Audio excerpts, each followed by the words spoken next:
Obeddan keyin somsa yegisi kelib qoladiganlar bormi? Beksteakka marhamat. O'rtoqlar, o'rtoqjonlar, assalomu alaykum. Kometa.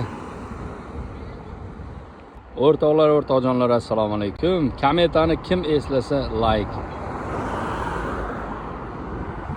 Beksteakka keladiganda adashib qolgan o'ris. Do'stlar, Beksteakning yangi filiali Kvartal bu yoq tomonda bozor tomon, bu yoq tomonda baxt uyi tomon. Chiroyliligini qarayman turishini somsalardi. Beksteakni bilmaganlar o'zi beg'otda bo'lmasa kerak do'stlar.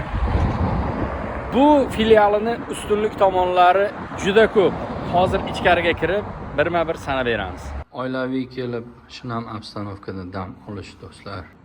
Suyuq ovqat yaxshi ko'radiganlar uchun ajoyib suyuq ovqatlar qo'shilgan bu filialimizda do'stlar. O'rtoqlar, keling, oilaviy mazza qilib dam olib keting. Nomer 1 somsa qayerda desalaringiz, men Beksteakda deb ayta olaman. Sababi Beksteak somsasida mana xamiri tamashin somsanikidaqa, mana varaqa deydimi, nima deydi?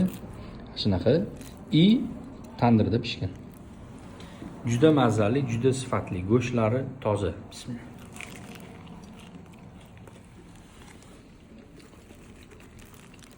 O'rtoqlar, eng ajoyib joyi bilasizlarmi nimada? Mana soat 4:30 bo'lyapti. Soat 5 da yana bir tandir somsa bo'ladi bu yerda. Obeddan keyin somsa yegisi kelib qoladiganlar bormi? Beksteakka marhamat.